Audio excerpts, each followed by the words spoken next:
नमस्कार। मैं हूं सुनील हालाखंडी और आप देख रहे हैं एक्शन रिप्ले। 11 दिन के सस्पेंस के बाद आज आखिर लगातार दृष्टि की कहानी का रहस्य खुल ही गया। महाराष्ट्र में देवेंद्र फडणवीस महाराष्ट्र के नए मुख्यमंत्री होंगे और कल शाम 5 बजे वे शपथ लेंगे आजाद मैदान में, जिसपे कि काफी दिनों से तैयारियां शुरू हो गई थी और बीजेपी के महाराष्ट्र के प्रांतीय अध्यक्ष ने पहले ही घोषणा कर दी थी कि 5 बजे 5 बजे 5 तारीख को 5 बजे आज मुंबई के आजाद आजाद मैदान में शपथ ग्रहण समारोह होगा। तो ये सारा सस्पेंस एकदम खुल गया। 5 बज के 5 मिनट का शायद मेरे ख्याल से तो मुहूर्त का कोई कारण रहा होगा। हिंदूवादी सरकार ये है तो जरूर मुहूर्त देखे होंगे इन्होंने। खैर, आखिर क्यों शिंदे ने इस बात पे एग्री किया? शिंदे ने घटनाक्रम इसका इस तरह रहा कि कुछ दिनों पहले तीनों नेता महायुति के देवेंद्र फडणवीस, एकनाथ शिंदे और अजीत पवार दिल्ली में गए थे। उनकी भेंट हुई थी गृह मंत्री अमित शाह से, क्योंकि प्रधानमंत्री इस तरह की मीटिंग्स में बातें नहीं करते हैं और अमित शाह के ही जिम्मे ये रहता है कि वो इस तरह का किस चीजें को हैंडल करें। तो उनकी ये बात हो गई थी और उसी शाम शाम एकनाथ शिंदे वहां पर रुक गए थे और बाकी दोनों नेता अजीत पवार और देवेंद्र फडणवीस बंबई लौट आए थे। एकनाथ शिंदे अगले दिन सवेरे आए, लौटकर मुंबई। रात में उसने शायद उन्होंने शायद एक बार फिर से अमित शाह से मुलाकात की और कहते हैं कि उन्होंने एक इमोशनल कार्ड वहां पे खेला। उन्होंने अमित शाह से प्रार्थना की कि वो उन्हें 6 महीने के लिए मुख्यमंत्री बनने दिया जाए, ताकि उनकी जो पार्टी में इज्जत वो बनी रहे। इस तरह से लेकिन अमित शाह ने उनको समझाया कि पॉलिटिकली ये हम कैसा कर सकते हैं, और उनसे ये भी पूछा कि आप यदि बीजेपी के अध्यक्ष होते और आपके सामने ऐसा प्रस्ताव आता तो आप क्या करते। तो इसका एकनाथ शिंदे कोई जवाब नहीं दे पाए और फिर वो लौट आए बम्बई अगले दिन। और सीधे अगले अगले दिन बम्बई में उन फिर तीन नेताओं के आपस में मीटिंग होनी थी, लेकिन किसी धार्मिक अनुष्ठान करने के बहाने या आराम करने के बहाने या फिर कुछ और कारण से, बीमारी के कारण, सीधे वो अपने गृह शहर सदारा पहुंच गए। और फिर वहां पर उन्होंने फिर वही बात दोहराई जो उन्होंने 2-3 दिन पहले दोहराई थी कि मैंने पूरा प्रधानमंत्री नरेंद्र मोदी और अमित भाई पे छोड़ दिया है कि वो जो निर्णय लेंगे वो मुझे मान्य होगा। लेकिन ऐसा वो सीधे सीधे ये नहीं कह रहे थे कि बीजेपी को सरकार बना दी जाए, और किसी न किसी तरह वो बात को टाल रहे थे। मतलब किसी तरह कहीं मन में कहीं ना कहीं तो उनको मुख्यमंत्री बनने की इच्छा थी। और जैसा मैंने पहले बनाया कि बीच में उन्होंने एक प्रस्ताव रखा था कि यदि वो मुख्यमंत्री नहीं बने तो उप मुख्यमंत्री भी नहीं बनेंगे, उनके स्थान पर उनके पुत्र श्रीकांत शिंदे को मुख्यमंत्री बनाया जाए, जिसका खुद उनकी शिवसेना में ही विरोध हुआ था और फिर वो बाद में ड्रॉप कर दिया गया। क्या था, इसी बीच श्रीकांत शिंदे ने भी एक ट्वीट किया था कि एकनाथ शिंदे को ही मुख्यमंत्री होना चाहिए, लेकिन बाद में उन्होंने वो ट्वीट या एक्स पे जो मैसेज होता है वो डिलीट कर दिया था।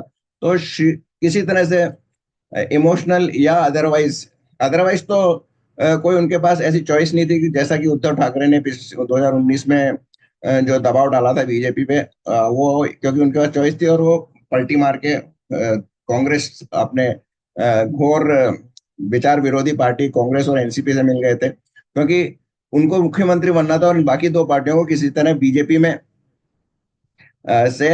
से को सत्ता में आने से रोकना था। इसके पीछे एक और खबर कहीं से आई है कि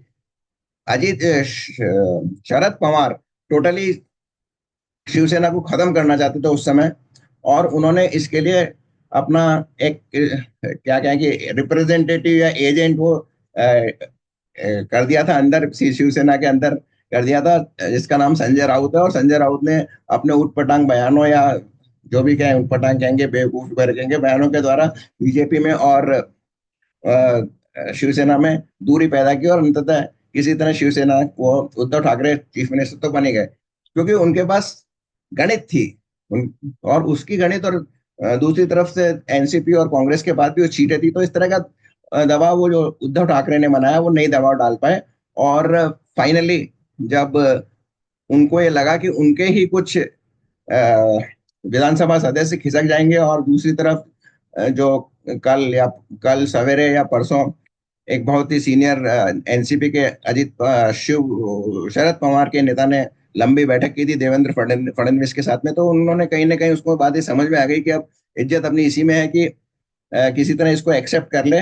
और फिर आज ये अभी कुछ कुछ देर पहले उन्होंने दोनों तीनों नेताओं ने, पहले तो बीजेपी विधायक दल का नेता चुना गया देवेंद्र फडणवीस को।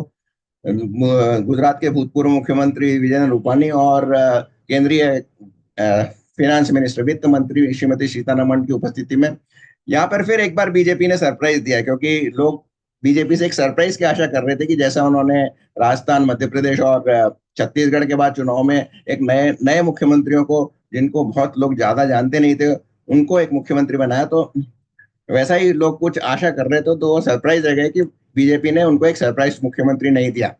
हालांकि ये ट्रेंड उन्होंने शायद हरियाणा में तोड़ दिया था। वहां पर भी काफी दबाव के बाद भी उन्होंने रूपा जो सैनी है उसको कंटिन्यू रखा चीफ मिनिस्टर। तो ऐसा ही उन्होंने बीजेपी हाईकमांड ने देवेंद्र फडणवीस और महाराष्ट्र के केस में किया। महाराष्ट्र में देवेंद्र फडणवीस का काफी कुछ हाथ रहा था, और उन्होंने काफी सफलतापूर्वक पहले तो 2.5 साल विपक्ष के नेता का रोल निभाया, जिन्होंने कई बार उन्होंने सरकार को कटघरे में खड़ा किया। और उसके बाद 2.5 वर्ष जो उन्होंने थे, उन्होंने एक तरह से त्याग दिया, अपने ईगो को पीछे रखा, एक पार्टी के अच्छे कार्यकर्ता की तरह उन्होंने पार्टी का आदेश माना और उप मुख्यमंत्री बने। हालांकि जब उस दिन जब श्रीकांत शिंदे की घोषणा की थी उन्होंने मुख्यमंत्री बनने की, उस समय ये कहा था कि मैं सरकार से बाहर रहूंगा और बाहर से ही सरकार के कार्यों पर ध्यान रखूंगा, लेकिन 3 घंटे बाद उन्होंने उप मुख्यमंत्री की शपथ ले ली। तो उनकी तरफ से एक बहुत बड़ा सेक्रीफाइस था, या कहें कि उन्होंने बहुत बड़ा अपने आप में एक एडजस्टमेंट किया था। और अभी कुछ दिनों जब ये विजय हुई थी, तो आनंद रंगनाथन जो एक वैसे तो वैज्ञानिक है लेकिन एक पॉलिटिकल ऑब्जर्वर भी है, कमेंटेटर है, लेखक है, उन्होंने कहा था कि उस समय जिस तरह से फडणवीस ने बड़ा दिल दिखाया और एक तरह से कंप्रोमाइज किया, या उसी तरह वही भावना को अब श्रीकांत शिंदे को भी एकनाथ शिंदे को भी दिखानी चाहिए। लेकिन किसी तरह से उन्होंने पूरे वातावरण को खट्टा कर दिया, और अब उन्होंने जो 2.5 साल में या उससे पहले जो इज्जत पाई थी, वो उनको वापस रिकवर करने में काफी समय लगेगा, या हो सकता है ना भी कर पाए। तो इससे बीजेपी के लिए रात की एक बहुत बड़ी बात है कि शिंदे वापस किसी तरह मन मान गए और सरकार में शामिल हो गए, क्योंकि केंद्र सरकार में थोड़ा सा इससे धक्का लगता है एनडीए की सरकार को, क्योंकि 9 सदस्य शिवसेना के थे। अब बीजेपी, मुझे ऐसा लगता है कि एक मतांतर करके यूट्यूब चैनल है, वो हमेशा 2-3 दिन बाद ये बताता रहता है कि बीजेपी कब 272 का आंकड़ा अपने आप पार कर लेगी। तो इसके लिए अब शायद दरवाजे खुल जाएंगे। एनसीपी शरद पवार और शिवसेना उद्धव ठाकरे यानी उबाटा, शिवसेना उबाटा यानी बालासाहेब ठाकरे की सेना के एक संसद सदस्य टूट के शायद या तो बीजेपी में आ जाएंगे, या फिर अपने अपने जो उनकी पार्टी टूट के गई है उसमें चले जाएंगे। लेकिन उनको ये डिसीजन लेना पड़ेगा कि वो छोटी नाव की सवारी करे या बड़ी नाव की सवारी करे, यानी वो एनसीपी और शिवसेना में जाए या सीधे बीजेपी में आ जाए। तो ये उनके लिए एक समय बताएगा, और किस तरह से पॉलिटिकल मैनिपुलेशन होता है। और इस मामले में तो फडणवीस का कोई जवाब नहीं है, तो वो शायद कोशिश ये करेंगे कि ये जो सदस्य हैं ये सीधे बीजेपी में मिल जाए। क्या होगा ये मैं कुछ नहीं कह सकता, कोई भी नहीं कह सकता पॉलिटिक्स में, क्योंकि हर आदमी की अपना उसका भविष्य और वर्तमान दोनों, उनकी पॉलिटिकल भविष्य और पॉलिटिकल वर्तमान दोनों का वो कंसिडर करते हैं, और पूरा नफा नुकसान देख के वो शिफ्ट होते हैं। तो हो सकता है ऐसा, मेरे ख्याल से होगा, पर कहना कुछ मुश्किल है। तो इस तरह से सस्पेंस खत्म हुआ, और अंत में मैं आपको एक फोटो दिखाना चाहता हूँ।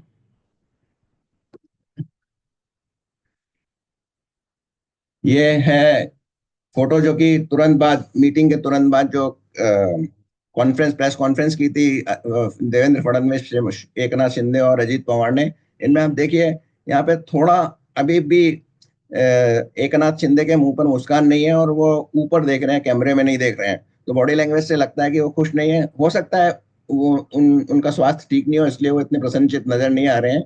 लेकिन 1-2 दिन में ये इस सदमे से या जो भी कहें उससे उभर जाएंगे, और वापस पुराने शिव से एकनाथ शिंदे हो जाएंगे। समय सब चीजों को हील कर देता है।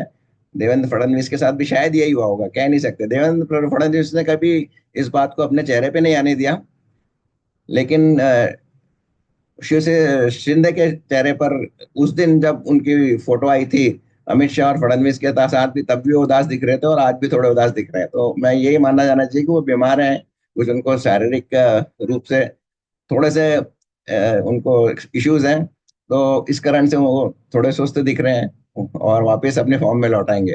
तो इसी के साथ मैं आज का ये समाप्त करता हूँ। आपको अच्छा लगा हो तो इसे लाइक कीजिए, शेयर कीजिए, और मेरे को चैनल को अगर आपने सब्सक्राइब नहीं किया तो अवश्य सब्सक्राइब कीजिए। बहुत बहुत धन्यवाद।